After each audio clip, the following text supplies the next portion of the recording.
Bienvenidos, vencedoras y vencedores, a una nueva clase de Historia de Venezuela.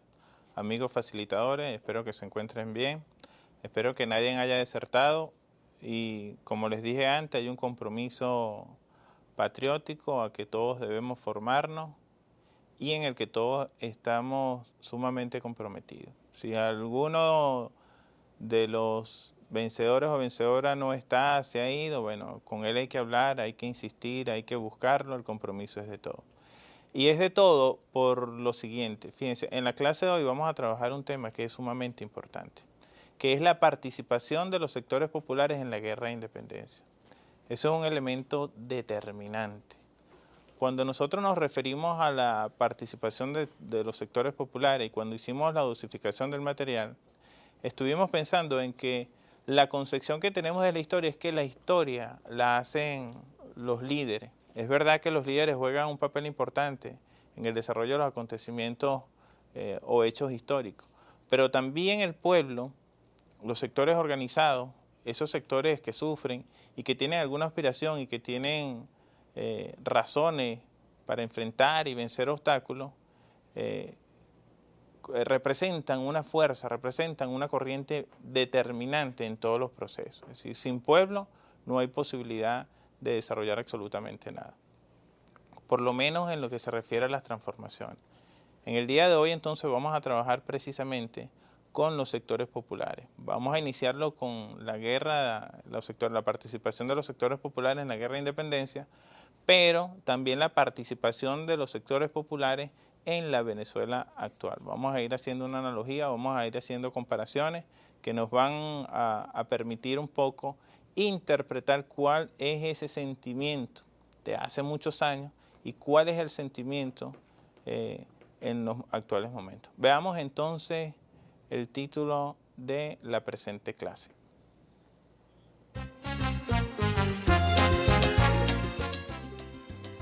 Participación de los sectores populares en la guerra de independencia.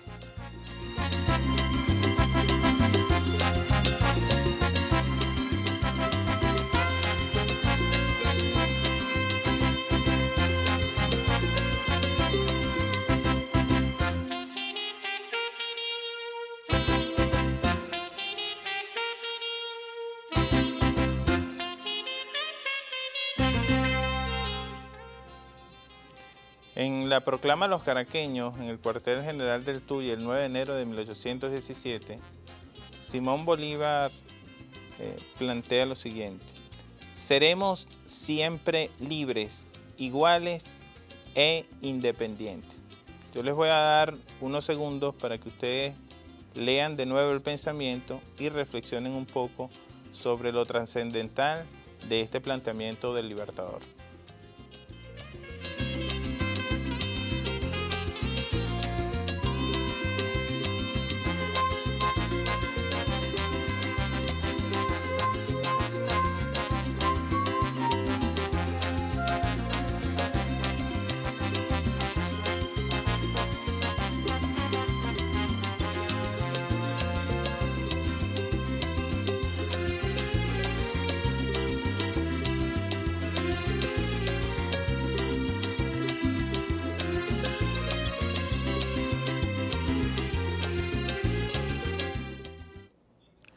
Seremos siempre libres, iguales e independientes.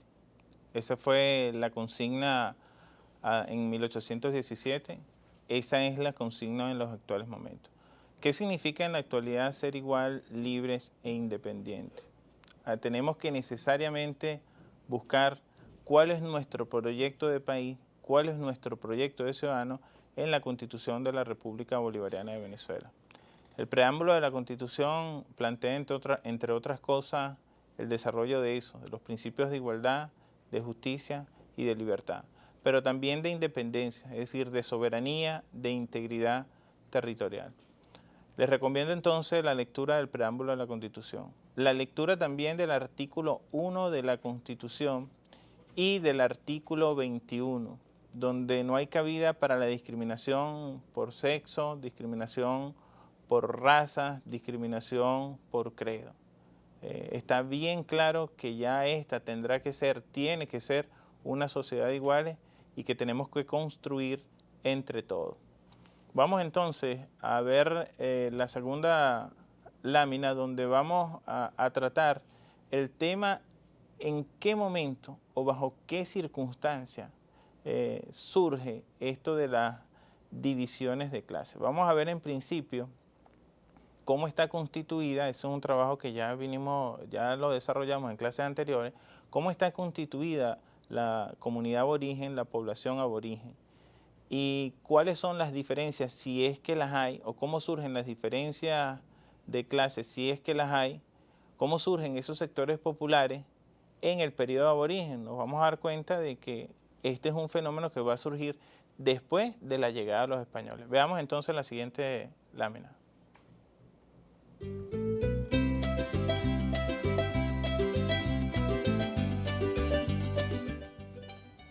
Antes de la invasión colonial, la sociedad aborigen vivía en condiciones de igualdad. La jerarquía en la población aborigen no derivaba de las rivalidades políticas, sociales o económicas, sino sobre la base de la sabiduría, la destreza y el coraje. Esto significa que aquí no había ninguna representación de discriminación. Aquí no había ningún ejercicio de la discriminación, ningún ejercicio de la exclusión. El planteamiento es bien claro, es una sociedad donde existe una comunidad donde existe igualdad social. Copien esto rápidamente para pasar a la siguiente diapositiva, donde reafirmaremos lo que hemos planteado en este momento.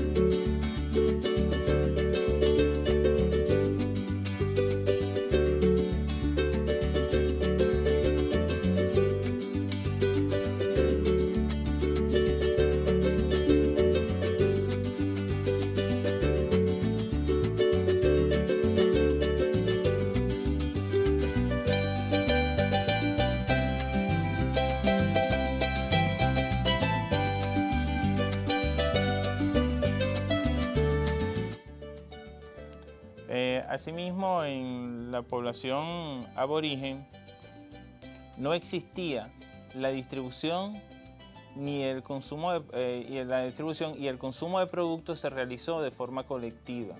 Es decir, nadie en el periodo aborigen estaba excluido de la alimentación, nadie estaba excluido del componente familiar, nadie estaba incluido del componente social.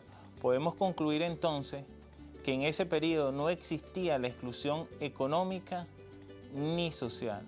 Cuando estamos hablando de la exclusión económica y la exclusión social, lo estamos haciendo porque es punto de partida para entonces tratar de descubrir este término que nosotros hemos utilizado como sectores populares. ¿Quiénes son los sectores populares y quiénes los representan?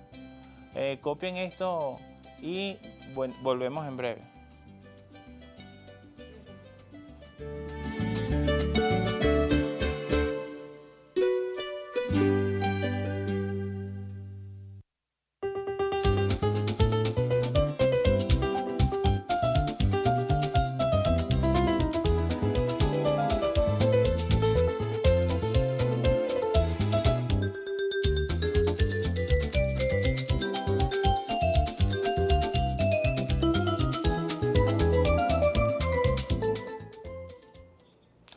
Una sociedad sin clase, una sociedad que no está dividida por sectores, una sociedad que pareciera ser la sociedad perfecta, no hay excluidos, todo el mundo participa de una u otra manera en cualquier actividad y la jerarquía política está fundamentada o está determinada por otro tipo de valores que no son los valores que conocemos ahora.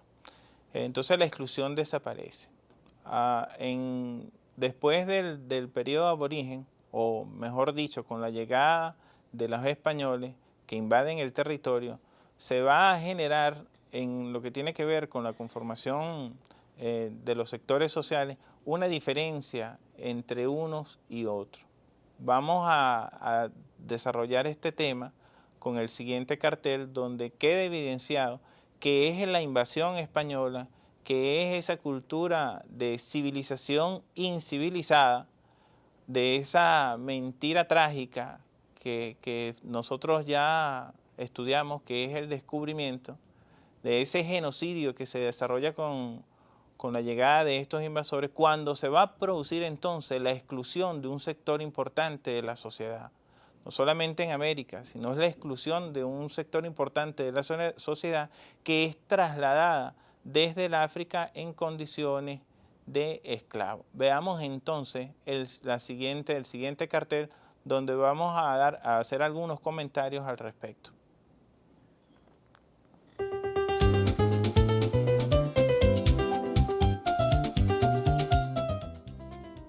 En el periodo colonial se inicia el proceso de exclusión política, económica, social y territorial de la población aborigen y africana esclavizada. La población aborigen era la que habitaba en el continente americano, en este caso particularmente en Venezuela, y la población africana esclavizada eran los que traían en condiciones de esclavos del continente africano. Esta diferencia o esta exclusión se va a producir partiendo de diferencias étnicas y condiciones económicas. Las diferencias étnicas estaban fundamentadas principalmente en un principio de dominación que ya traían los españoles, es decir, aquellos que no se parecían a ellos, en este caso los aborígenes y los africanos, entonces eran distintos. Y como eran distintos, entonces había que someterlo, había que dominarlo, había que excluirlo. Además que recuerden que el fundamento de todo esto era un fundamento económico, principalmente económico, y esto no fue otra cosa que la justificación para la explotación. Aquí entonces comienza a desarrollarse el proceso de exclusión, donde estos sectores, además de ser despojados de la tierra, son excluidos de la propiedad, su participación política es totalmente cercenada, y se va a generar una estratificación social, donde vamos entonces a comenzar a ver un grupo muy pequeño dominante y un sector grande dominado o sometido. Copien esto rápidamente para seguir los comentarios en la próxima lámina.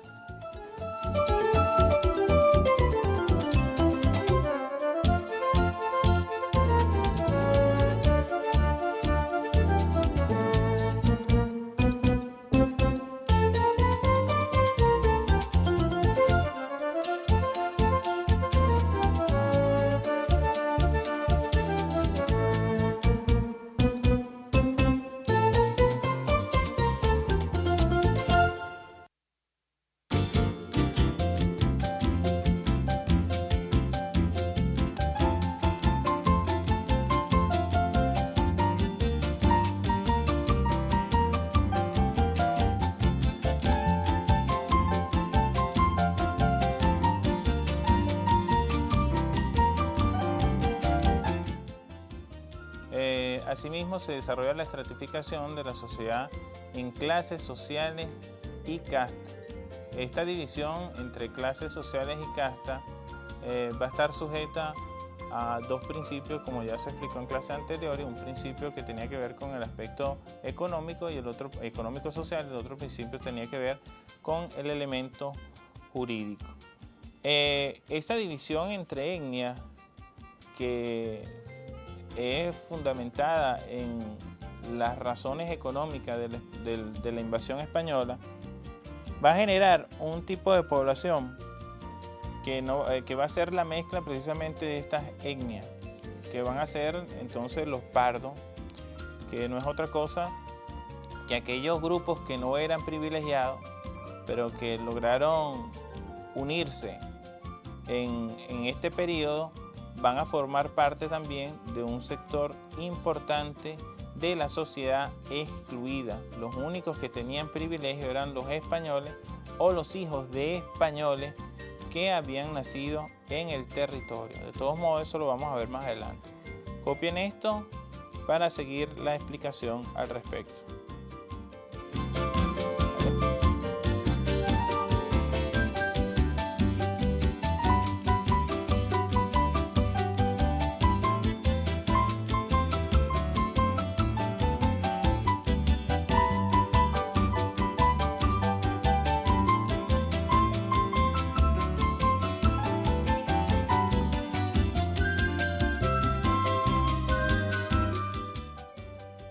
Este triángulo ustedes lo conocen, este triángulo se presentó en clases anteriores.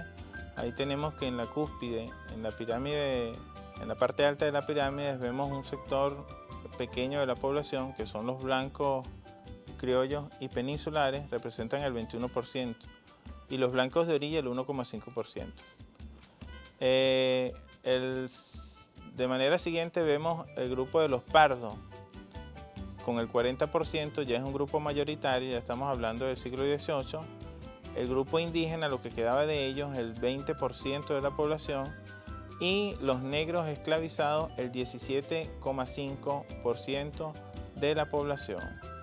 Vean entonces esta estructura y vamos a tratar de determinar aquí, hagan un ejercicio rapidito, traten de determinar aquí, de esos sectores que están ahí representados, quiénes forman parte del sector popular, es decir, quiénes son los excluidos, quiénes están ahí en condiciones de explotados, quiénes están ahí en condiciones cercenados en su quehacer o en sus derechos políticos, económicos y sociales. Le vamos a dar unos segunditos para que hagan ese ejercicio y presentamos entonces la otra lámina donde vamos a descubrir o vamos a tratar de discutir un poco cuáles eran esos sectores de los que estamos hablando.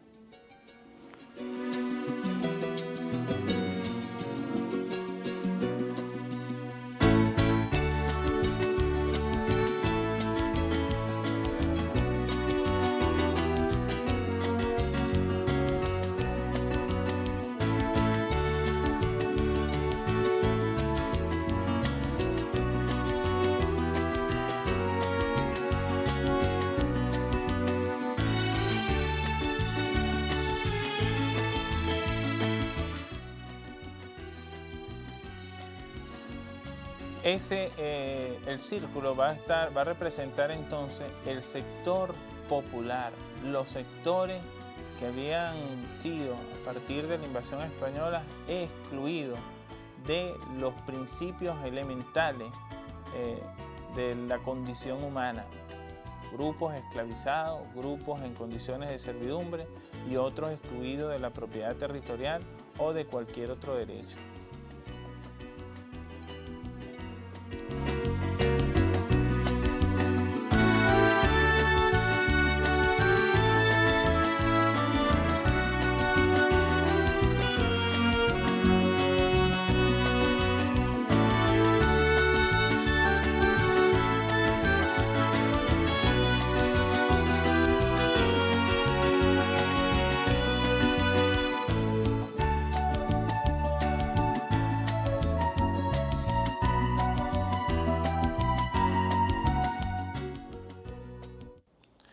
Esta situación de exclusión va a generar respuesta de esos sectores populares, va a generar una respuesta en algunos casos violenta, en otros casos menos violenta, pero que son respuestas legítimas de unos sectores que, como ya lo dijimos, habían sido cercenados de los principios más elementales de la humanidad. Esta situación de rebeldía es una situación que la desarrolla cualquier humano en estas condiciones. Vamos a ver cuáles eran las aspiraciones de esos sectores populares al ejecutar tales rebeliones. Veamos entonces.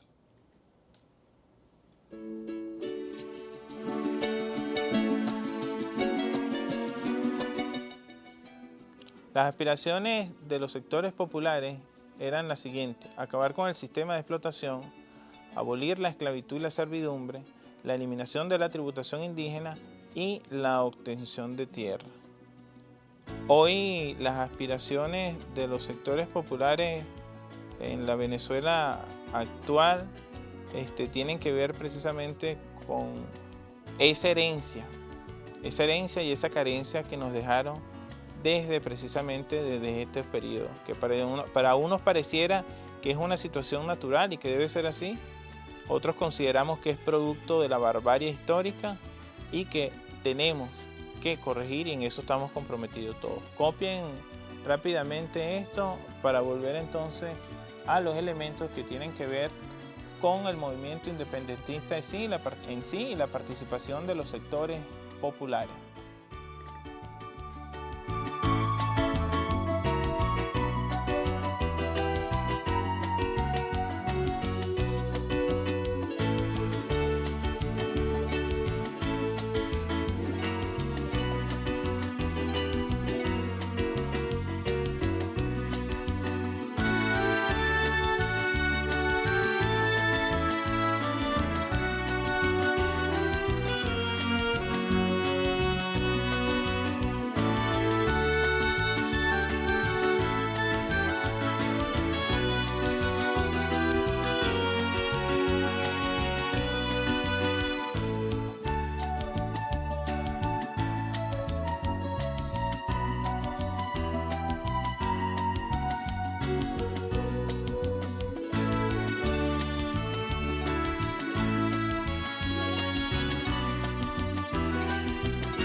Vamos a comentar ahora de qué manera los sectores populares participan en la guerra de independencia. Desde un principio hubo un rechazo al movimiento independentista porque quienes generan o quienes inician el periodo, esta sublevación independentista son precisamente los mantuanos, es decir, los blancos criollos, la gente que tenía a estos sectores populares excluidos, los que los tenían marginados. En esas condiciones de exclusión, entonces, ¿qué otra respuesta que no sea el rechazo podían desarrollar estos sectores?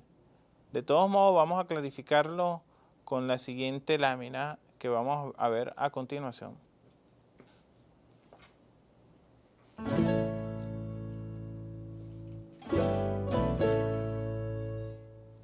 El movimiento independentista en el periodo de 1811 y 1812 se va a producir la primera constitución. Esta limita la participación de los sectores populares. También prohíbe, aunque prohíbe el tráfico esclavista, no elimina la esclavitud. Los blancos criollos, por otro lado, no solicitan el apoyo del sector popular. Ellos pensaban que solo ellos podían hacer la independencia.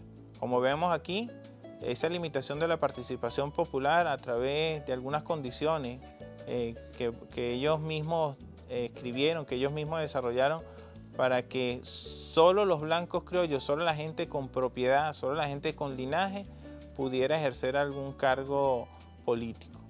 Y por otro lado, lo que hicieron fue eliminar el tráfico de esclavos, pero mantener la misma estructura económica fundamentada en la explotación del hombre a través de la esclavitud y de la servidumbre.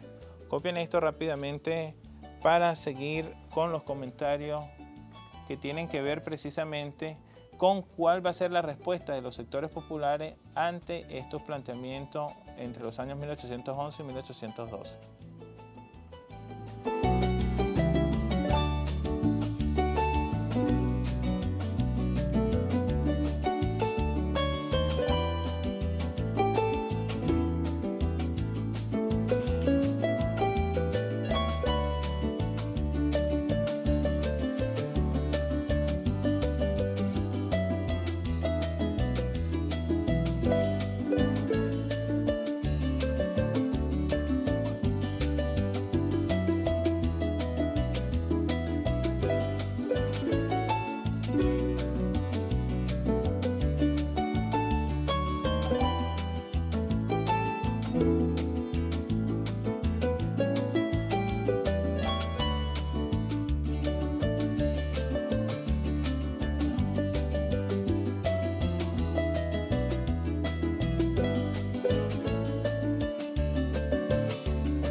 La respuesta de los sectores populares sin duda tendría que ser la que aparece en pantalla. Los sectores populares no apoyaron la independencia debido a las condiciones de exclusión, opresión, explotación a las que estaban sometidos.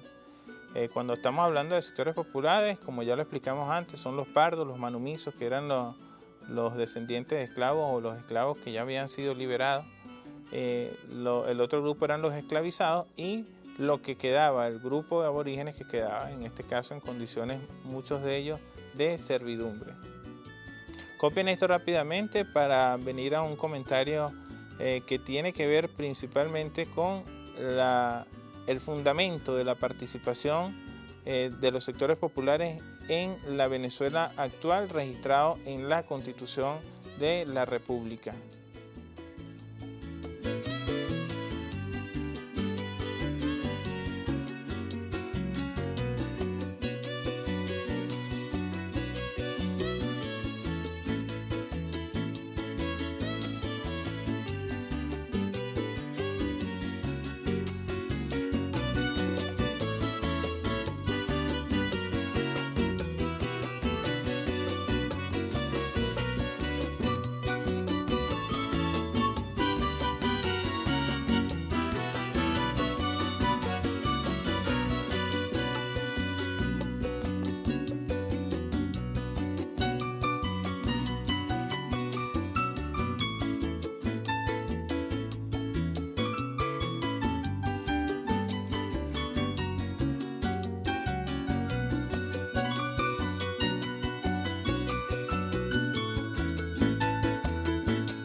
Yo quisiera destacar aquí dos elementos. Fíjense que la Constitución de 1811 limita más bien la participación de los sectores populares.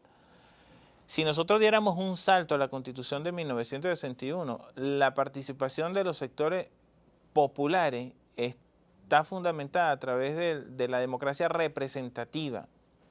Pero si diéramos un salto a la Venezuela actual, nos daríamos cuenta precisamente de que más bien la Constitución de la República Bolivariana, como fue desarrollada, como fue en principio creada por el mismo pueblo y aprobada, aquí se da un salto a la participación. En la Constitución actual, lo que se está buscando precisamente es la participación. Aquí ya no hay cabida para la exclusión. Si nosotros no entendemos esto, a través de la discusión que ustedes tengan ahí, a través de las clases que hemos podido ver, ese salto necesario hacia ser protagonista de nuestra propia historia nos va a ser muy difícil. Por eso yo insisto en que los trabajos, esos trabajos que ustedes están haciendo, esos trabajos sociocomunitarios que se están desarrollando paralelamente en el componente de la misión Riva, son vitales, son fundamentales. De ahí, de los salones donde ustedes están, tienen que salir los núcleos para formar cooperativas. Ya no es el Estado, ya no es la empresa privada, ya no es la inversión extranjera quien tiene que generar las ideas. El Estado tiene que apoyar con recursos las cooperativas o las organizaciones que ustedes estén desarrollándose en el plano social, en el plano productivo. Pero asimismo, es necesario que nosotros podamos ejercer el poder de controlar la administración pública. La Contraloría Social es fundamental. ¿Qué significa Contraloría Social? Que ustedes también tengan la posibilidad de organizarse, eso está en la Constitución, está en algunas leyes, que tengan la posibilidad de organizarse para asumir el control de la administración pública. No usurpar el funcionario público, pero sí controlarlo, porque en definitiva lo que él está administrando, con lo que él está manejando es el recurso que es de todos los venezolanos, a nivel nacional, a nivel regional, a nivel municipal y a nivel parroquial. Esto tenemos que entenderlo, tenemos que estar claros en esto. Para esto es la misión Riva, para esto son las misiones, para esto es la Constitución que nos dimos. La democracia participativa va mucho más allá de entenderlo, de comprenderlo. Hay que comenzar a ejercer a partir precisamente de la posibilidad de organizarnos como pueblo. Y esto es un escenario muy importante y muy interesante para irlo desarrollando. Vamos a leer la Constitución. Bueno, continuamos entonces con la participación de los sectores populares en lo que nosotros denominamos la Segunda República, o no lo denominamos nosotros, lo que está denominado como Segunda República. Veamos entonces la siguiente cartel donde se plantea precisamente esto.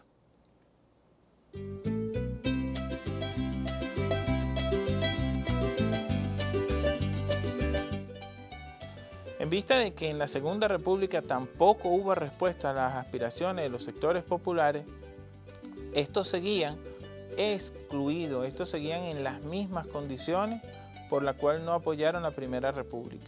Inmediatamente la respuesta no podía ser otra. Continuaron las luchas, los sectores populares continuaron sus luchas por la igualdad, la justicia, la tierra, la libertad, y fue más la radicalización del conflicto social que apoyaron más bien al ejército realista en su gran mayoría. Boves logra acaparar el sentimiento y las aspiraciones de los sectores populares en un momento bien delicado de nuestra historia, ya que Boves era un caudillo español. Unos dicen que era asturiano, otros dicen que era canario, es decir, les dan múltiples orígenes. Ellos más bien entonces comienzan a apoyar la causa realista. Esto tiene que necesariamente dar un vuelco y es lo que vamos a ver en la próxima diapositiva.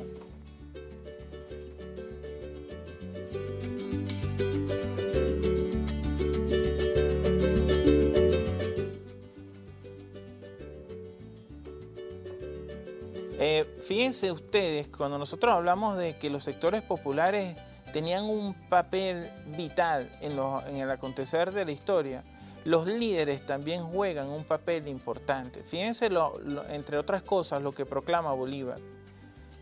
En vista de que es el único, pareciera que Bolívar es uno de los pocos que se da cuenta por qué el fracaso de la lucha independentista y el sentimiento tan noble que había desarrollado Bolívar gracias a la acción de sus maestros y gracias a la ilustración que él había podido desarrollar a lo largo de su experiencia, pero también a lo largo de su lectura.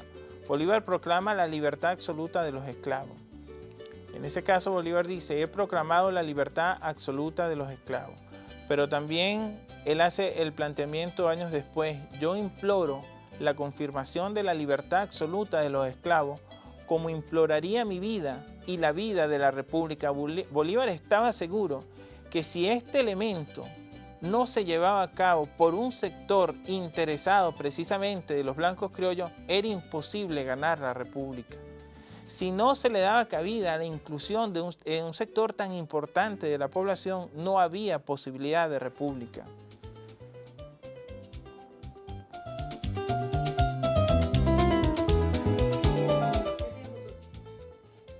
Asimismo, en el Congreso de Angostura, Bolívar hace planteamientos importantes, como la conformación de un gobierno republicano basado en la soberanía del pueblo, la libertad civil, la proscripción de la esclavitud, en consecuencia, un gobierno de igualdad, un proyecto de igualdad política para todos los ciudadanos. Copien esto rápidamente para hacer algunos comentarios en esta última parte de la clase del día de hoy.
Asimismo, Bolívar propone el desarrollo de un sistema democrático, un sistema popular justo, moral, de igualdad y de libertad. Ustedes, en breves momentos, nosotros vamos a ver un grupo de imágenes donde se evidencia la participación de los sectores populares en esta lucha de independencia. Pero antes, yo le agradezco que copien este elemento fundamental para la comprensión de la clase de hoy.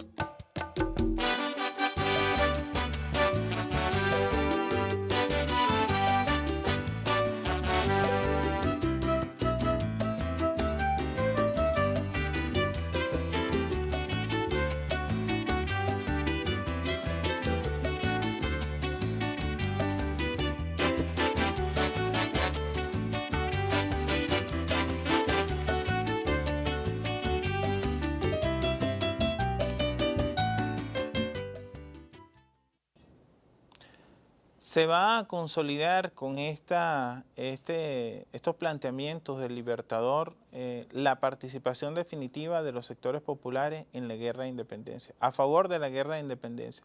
Es el momento en que los sectores populares, que el pueblo, que la gente que de una u otra manera fue excluida de esa estructura criminal, de esa estructura desigual que se sembró con la colonia, es el momento en que los sectores populares entonces vienen a participar comprendiendo que las palabras del Libertador que después son traicionadas van a ser fundamentales para lograr sus propias aspiraciones. Veamos entonces las siguientes imágenes donde se recrea el triunfo de la causa patriótica gracias al apoyo de los sectores populares. Veamos entonces las imágenes.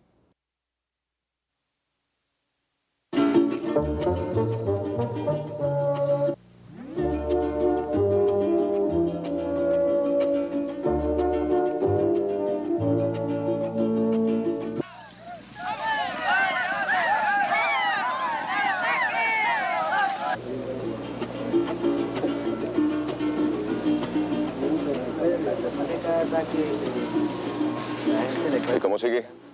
Mucho mejor. Sus hombres ya lo conocen y saben cómo tratarlo.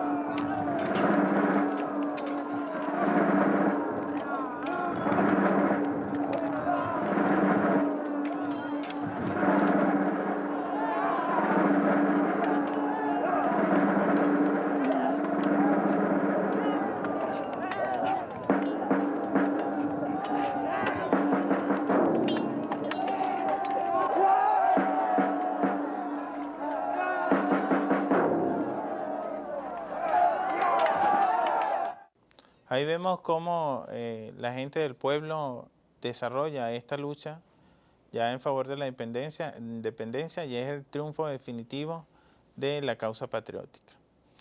Gracias a Dios nuestra lucha hoy en Venezuela no es violenta, es una lucha que la vía que nosotros buscamos es la vía pacífica.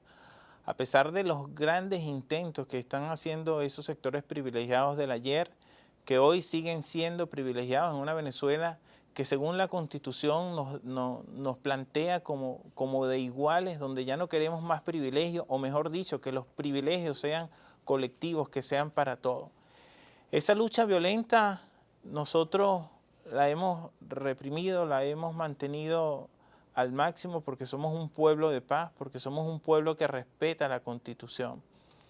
La lucha de los sectores populares en la Venezuela de hoy está fundamentada precisamente en lo que es la Constitución Nacional. Veamos la siguiente lámina, donde los colores de Venezuela, que esbozan ese símbolo tan importante, patriótico, representa también una esperanza para todos los que estamos y todos los que somos partícipes de este proceso de refundación de la República. Veamos entonces la siguiente lámina.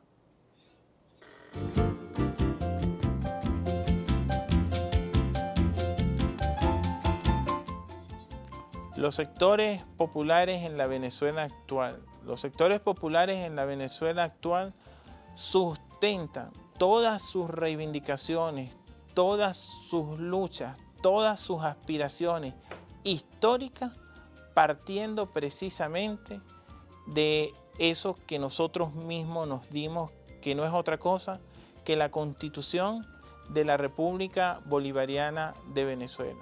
La Constitución de la República Bolivariana de Venezuela no permite la exclusión. Está fundamentada en esos principios excelsos de libertad que fueron desarrollados por nuestros héroes, pero que también es una tradición de los pueblos o del pueblo nuestro, ese pueblo multiétnico, ese pueblo multicultural, ese pueblo que tiene una visión propia del mundo, que tiene una visión, una manera de ver las cosas, pero también una manera de vivir, lo que nosotros denominamos la cosmovisión y la cosmovivencia. Somos un país bolivariano, somos un país desarrollado bajo esos principios patrióticos como lo hemos tratado de exaltar en las clases. La participación de los sectores populares en aquella época fue determinante. La participación de los sectores populares en la época actual es fundamental. El triunfo que nosotros tengamos, lograr precisamente esto, depende principalmente de nosotros.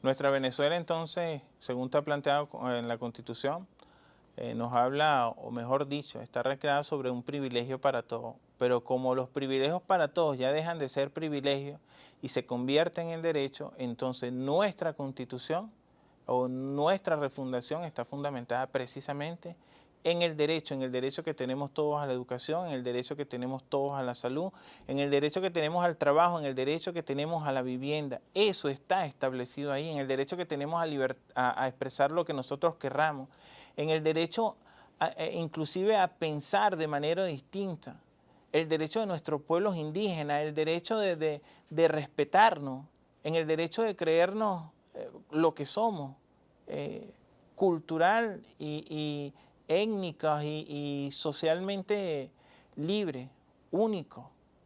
Y fundamentalmente no podemos olvidar nuestro compromiso de que somos latinoamericanos y que somos caribeños. Buenos amigos, nos vemos en la próxima clase. Hasta la próxima clase. Nos vemos.